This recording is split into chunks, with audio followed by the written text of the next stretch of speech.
So I'm Jen Langerscoff. I think I forgot to tell you that. I'm Education Programme Manager for Festival Bridge here in East Anglia. By this time next year, Festival Bridge hopes to create a network of creative arts teachers from both primary and secondary settings who've got increased confidence, capabilities and passions for both their creative endeavours and their professional lives.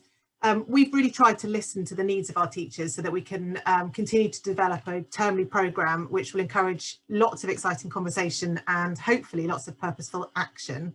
We think we're best placed to do this because of our really strong connections and relationships with educational settings, teachers, artists, educators, arts and cultural organisations across the region.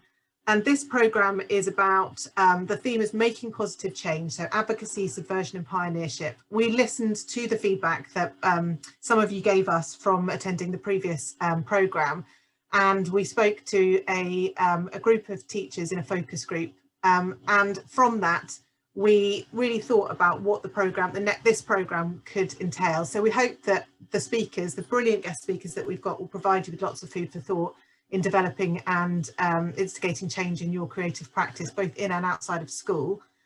We hope that you can get involved with the Native Creative Conversation. And if you haven't already, if you'd like to join either our Facebook group or the Twitter page, you can find all the information in the chat box or on the Festival Bridge website. And we want to provide a place for you to be able to talk to each other about your personal and your professional challenges and successes. And we hope that you can help us point us in the right direction for the next and future Native Creative programmes.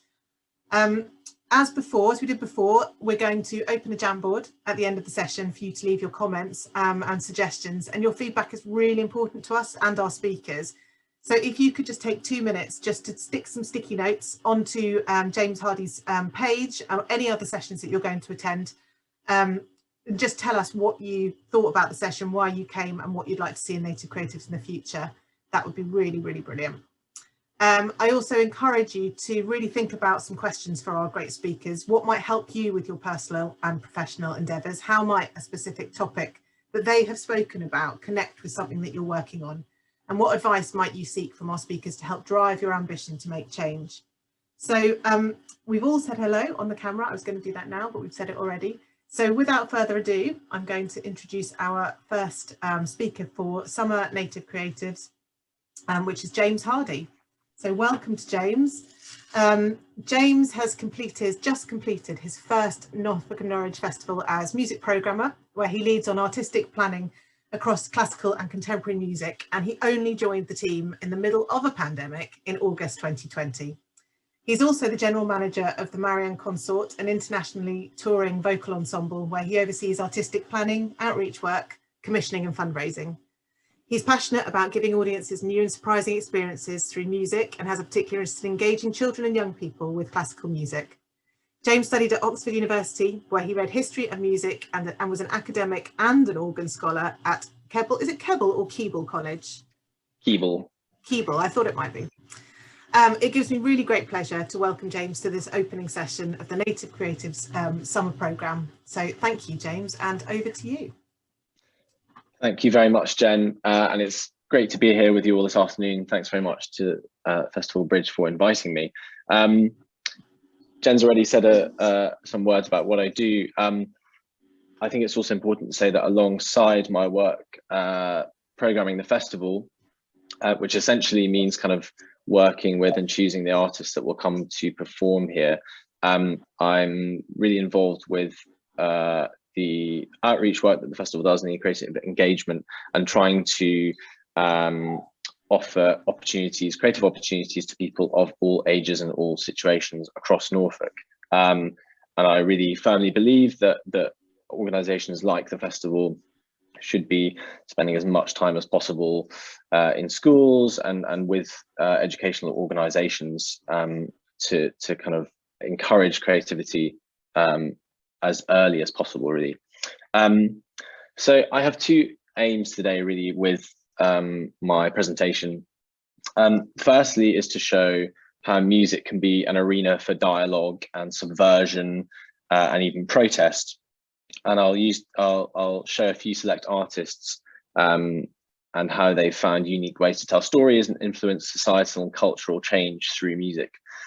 Secondly, and this leads on from the first point, I'm going to aim to demonstrate that music and the arts more generally don't exist in a vacuum, and that the benefits of them both in terms of one's personal development and that of your pupils spills into all sorts of different areas of life and work. If you have any questions along the way, please do type them into the chat box and I'll see them and do my best to pick them up. But if there's anything you'd like to ask more generally about music or about festivals or making music or the industry, then please do ask them, and I'll try and leave a little bit of time at the end as well.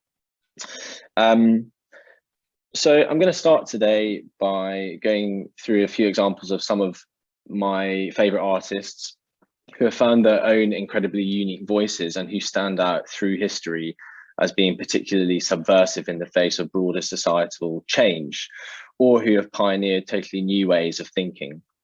There are some quite esoteric examples ranging from classical music to hip hop to performance art. And indeed, I hope that these are artists that you haven't all encountered before. So my first example today is a French composer called Jean-Philippe Rameau, who was an 18th century composer who lived around the same time as Johann Sebastian Bach. He was a very socially awkward person. He was absolutely obsessed with music, very miserly and tight with money, and was described as his contemporaries as monomaniacal. But living during the Enlightenment, he became obsessed with proving that music was on a similar level to the sciences, and that it could be detached from a human emotion and made with function and beauty based on a set of rules. He was very argumentative and engaged in all sorts of quite public spats with scientists and philosophers trying to prove this. And he was quite successful in the beginning, and he even gained the title the Isaac Newton of music, which must have been a dream come true for him at that stage. However, as he progressed, his theories became more and more convoluted, and he ultimately failed in his quest to raise music up to this level of science. However, for me, the process was as important as the outcome. And it shows Rameau to be, apart from all his contemporaries, and that he was constantly seeking the new and the novel. And I'm going to show you a short clip now, and this comes from his opera Les Boreades, which is all about the descendants of the god of the north wind. And this is the first example we have of a wind machine in a piece of classical music, which creates quite an extraordinary effect. So I'm just going to share this short clip now.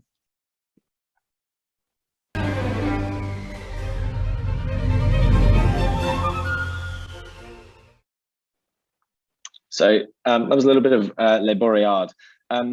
And that kind of speaks to Rameau's general desire to kind of be ahead of his contemporaries and to find the newest ideas.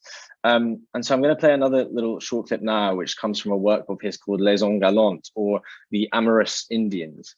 And this piece records the visit in Paris in 1725 of 6 indigenous American chiefs who had traveled over from Louisiana and performed 3 dances of peace, war, and victory.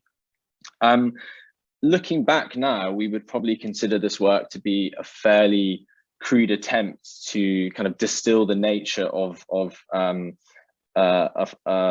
overseas culture and overseas music through a kind of Western lens. However, the techniques that Rameau uses are actually quite innovative, and whereas a lot of his contemporaries were using quite basic ways of representing these dances in music, his were actually quite forward-looking. And so I think, again, whilst he's very much a product of his time and a product of his own imagination, he's really quite innovative with how he does it. And this clip I'm going to show you is interesting on a second level as well. The music is played here by a group called the Orchestra of the Age of Enlightenment, who are an ensemble based in London. Last year, they announced that they'd be joining forces with a school, Ackland Burley School in London.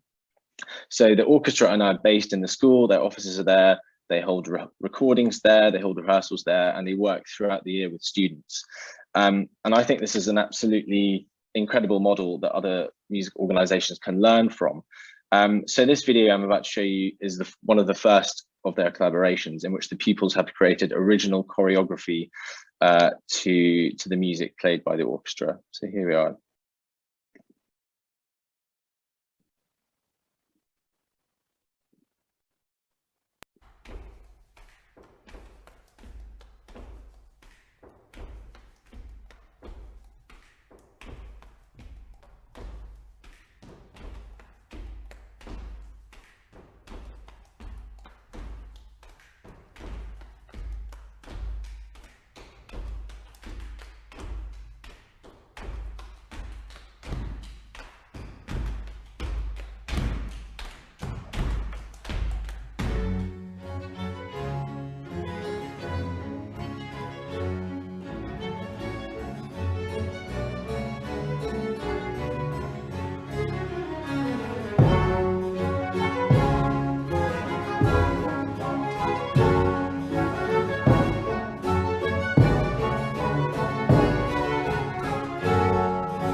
I think that beyond the kind of the amazing opportunity for students to collaborate here with an orchestra, I think it's a really interesting way. As I said, that music might seem quite a kind of backwards looking approach to how we talk about other people's cultures, and certainly, you know, right at this moment of time, a lot of organizations and a lot of teachers are looking at how, you know, curriculums are made up, for example.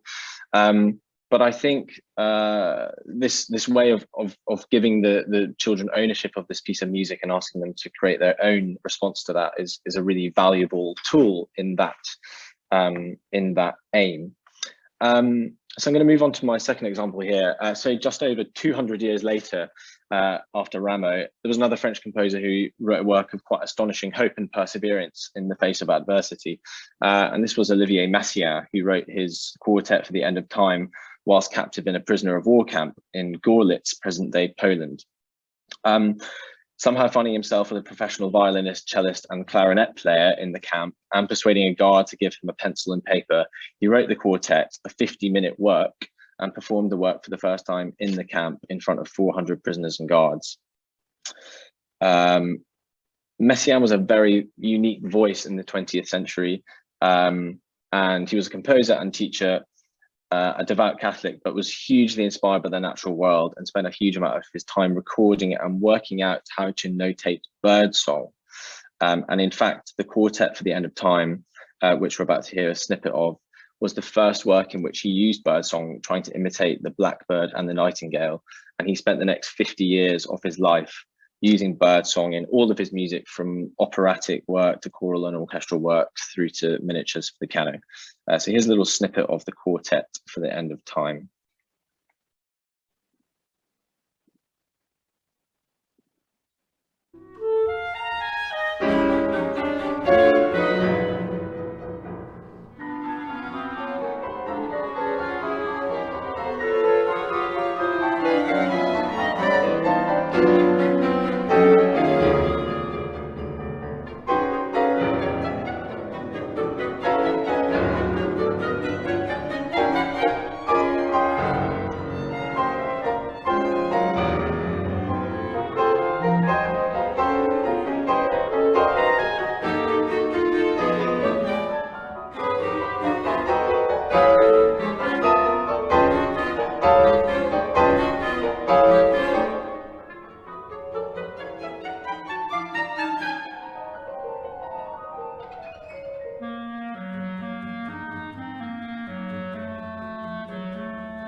So there, Messiaen is writing really in the face of oppression and of being in captivity.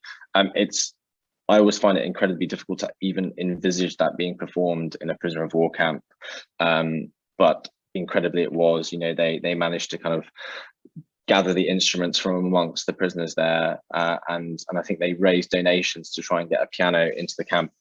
But it's quite an extraordinary moment of musical history that reflects much broader themes across history and society. Moving on from this kind of stance of music in the face of oppression, I'm going to move on to how music can be used as a form of protest. Basically, for as long as music has been around, you know, it's been used as a medium for protest. So from songs written for the Peasants' Revolt in the 14th century, to sacred music written for secret Catholic services in 16th century England, to 1930s Berlin cabaret, and to artists like Woody Guthrie and Bob Dylan. And that tradition remains today. And one of the more kind of extraordinary areas where protest comes together with music for me is with hip hop. And I was very lucky to study hip hop at university. It was introduced the first year I went as a compulsory subject to study, and tutors were horrified. You know, hip hop has long been dismissed by classical music, certainly as something of little musical or artistic worth. But I have to say that I found it the most enriching topic that I studied during my 3 years. And in terms of how it spills out into one's and developing an understanding of kind of broader societal, cultural, civil rights, and those sorts of movements is quite astonishing.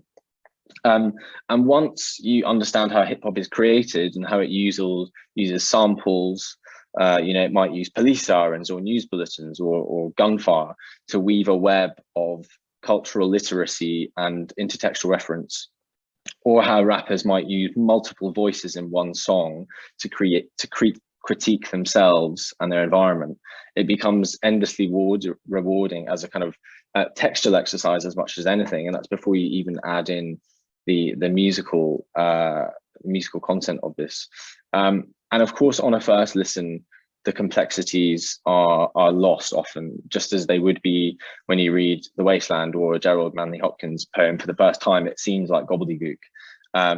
But once you kind of delve deeper, the rewards are quite astonishing.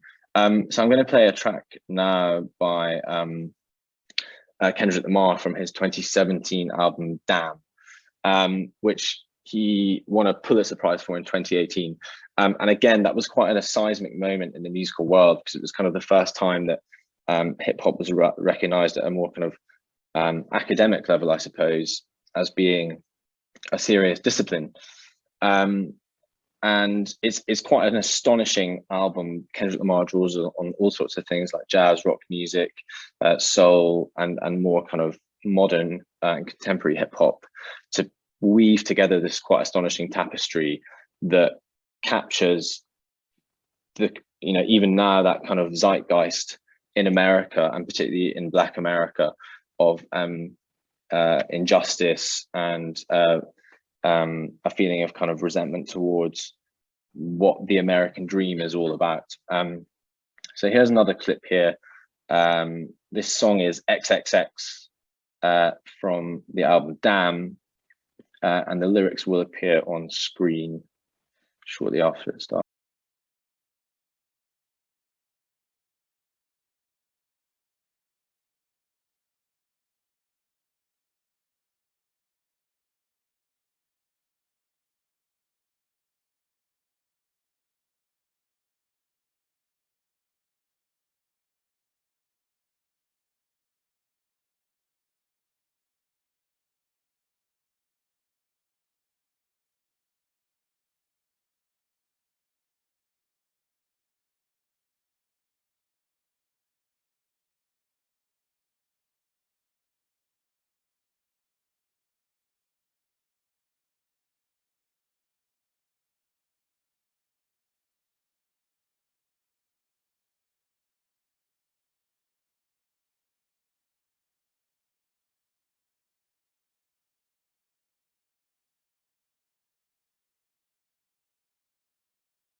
So that's a slightly more reflective verse there from Kendrick Lamar, but throughout his throughout that album, he kind of brings together these ways of lots of different voices that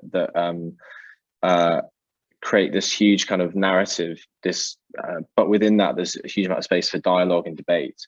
And I've seen a little comment here. James is describing sampling as a way of thinking about commenting on our culture. Rap lyrics are often used in, I think, creative writing. And that's one of the things that I find so extraordinary about hip hop, is that you can basically bring in any kind of reference that you want and comment upon that and use that to comment upon other things. I think it is a really liberating way for people to make art, and you kind of draw in the influence of others. So I was going to do a quick textual analysis of that verse. In fact, I might just scoot through it really quickly now. Kendrick Lamar is, again, another devout Christian, and even in that first line, "Hail Mary, Jesus and Joseph," he is linking that song to another song by Tupac called "Hail Mary." And in that song by Tupac, he likens America to the killing fields of Cambodia. And so in that kind of one line, Lamar is aligning himself with both Tupac, who's a kind of hip hop god and very much the godfather of California rap, but he's also associating himself with those political statements that Tupac is using.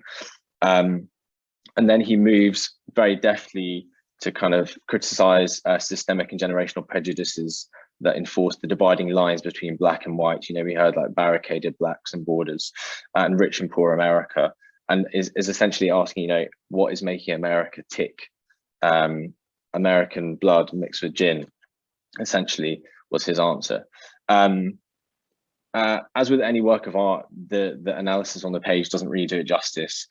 So I would urge you to listen to the whole album, Damn, if you can. It's, I think, 45 minutes or something, but it's really quite an astonishing piece of art. And so I'm going to finish with one final example of something very, very different. And this artist is someone called Anea Lockwood, and she's a composer and sound artist born in New Zealand but now living in America. And she made a name for herself in the 1960s and 70s with something called piano transplants, which involved burning, drowning and planting pianos in locations in the UK and the USA. An important influence on Lockwood's work is the idea that you can embark on a piece of art without a conception of what the outcome will be at all. So here's a little clip of Anea Lockwood's Burning Pianos.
So I wouldn't necessarily recommend taking a box of matches to your school's instrument collection, because I'm not sure how well that would be looked upon. But the essence of this work demonstrates something really important, which is that it is a fundamentally different approach to what music and sound art can be. And I think this can be applied in lots of ways, and certainly that's what Lockwood has done throughout her career. and she is being increasingly influenced to the influence of the natural world and what you might call found sounds. And I think this is a really interesting aspect for us increasingly today, as we have more of a focus on the local and on our local environments. And it offers a way to kind of appreciate and study what we have around us. So another work by Lockwood, which she made in 2005, is called A Sound Map of the Danube. Now, the Danube River starts in Germany and flows through Austria, Slovakia, Hungary, Croatia, Serbia, Romania, Bulgaria, Moldova, and Ukraine before draining into the Black Sea. And so Lockwood essentially followed this route all the way, recording sounds of the river by the banks and on the water, and the sounds of the towns and its peoples along the way. So I'm going to plunge you in now between Passau and Jochenstein Dam, which is essentially just at the German and Austrian border.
Schüler war ich in Passau.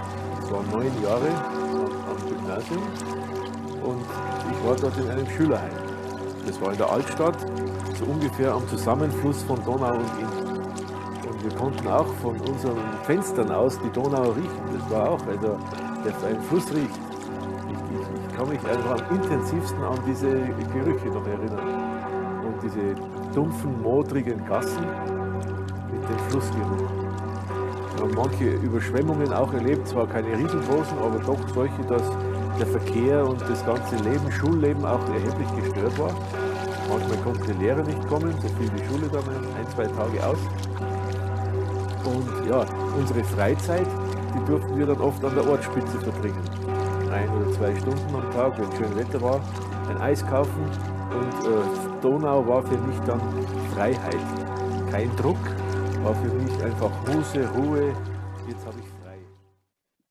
So that's a little snippet there of a sound map of the Danube. Now the Danube, I think, is about 1,750 miles long, and the entire sound map is well over 2 hours. And so, of course, that would be, you know, it's a huge, expansive piece of music, and you know, it'd be a challenge for anyone to listen to. But I think it encourages a really interesting way of engaging with our local surroundings. And there's a particular trend for these kind of sound maps or installations and sound walks at the moment, naturally to kind of increase our awareness of environmental issues. But really, this sort of work can take place anywhere with any found sound.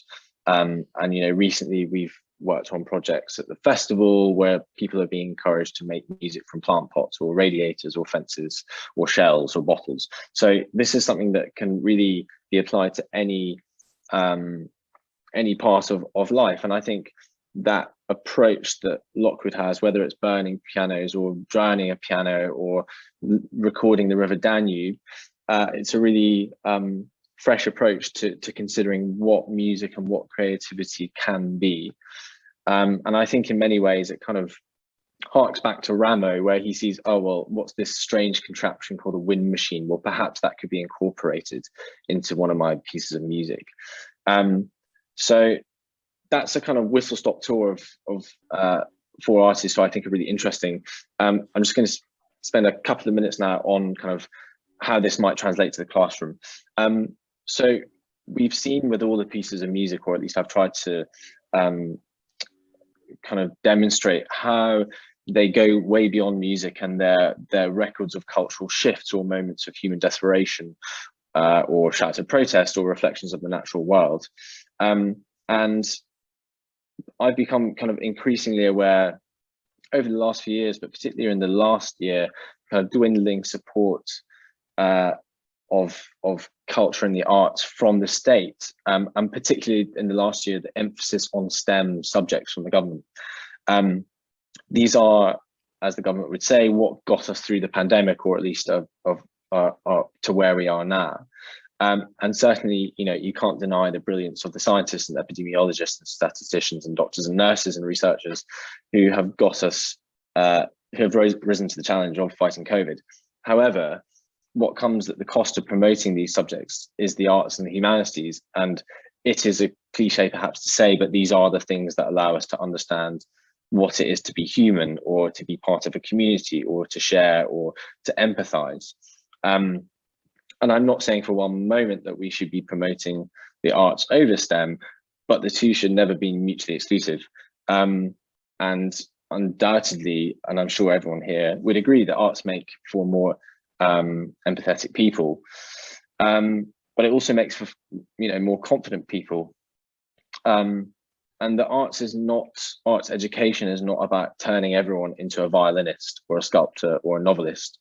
The arts at large is to offer people opportunities to express, or to work together, or to empathize, or to share. And, you know, really, you know, I see my kind of calling and working in the arts is to share those opportunities and to offer people those moments of expression and community and communion with others. And, you know, I think you know, there are lots of ways in which I think this can be taken forward into your own lives and into the classrooms as well. But I think that approach from, you know, the approach from Kendrick Lamar that looks at this broad sweep of cultural and societal change that he sees before him and interprets that and funnels that emotion into music is one way. That the way that Anea Lockwood says, oh, this river that runs by my house, that is an incredible avenue of kind of history and geography, and can be turned into something that is a beautiful piece of sound art.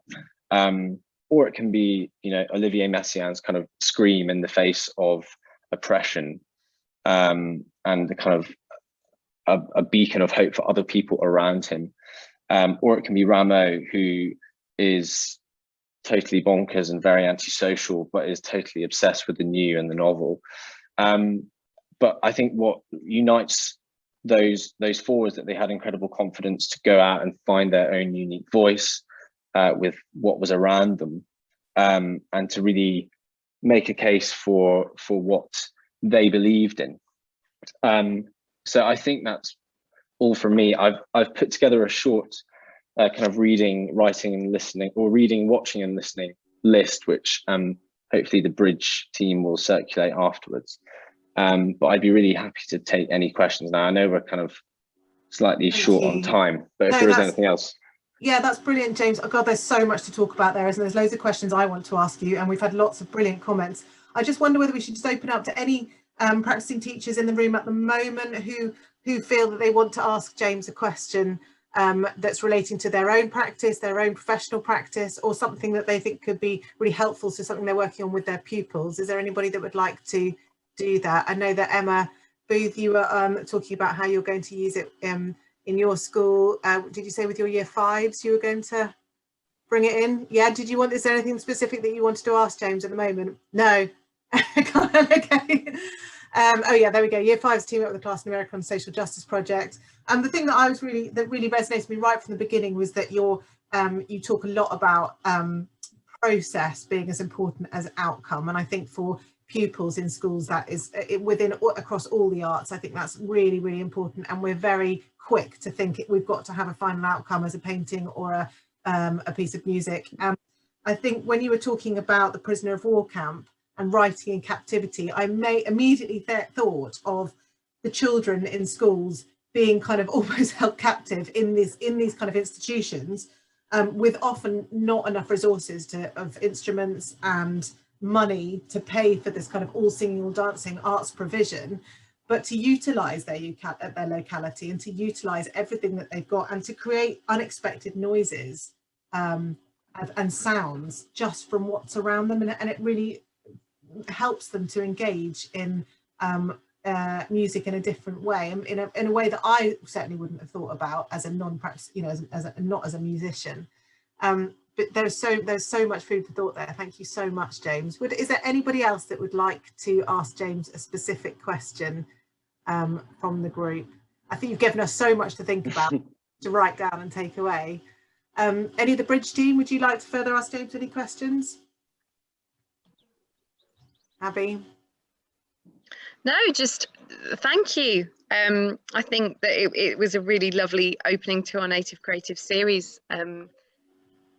I think I hadn't really thought about the range of types of sounds in music that you really can put in front of children and young people of any age and get them to say what, even just as simple as what they like and what they don't like, because you gave us such a range, but your knowledge in that is fab. So yeah, if we can as Bridge send that round afterwards, and then if you could be called upon to give us more absolutely. in the future. And I'd always be, I mean, if anyone wants to ever chat or have a coffee or that kind of thing and discuss more music or how it might work in the classroom, I have to say, I'm fairly ignorant of the curriculum and how that's structured, but I think I've tried to show today how music can be brought in lots of kind of unexpected ways to complement what is there already.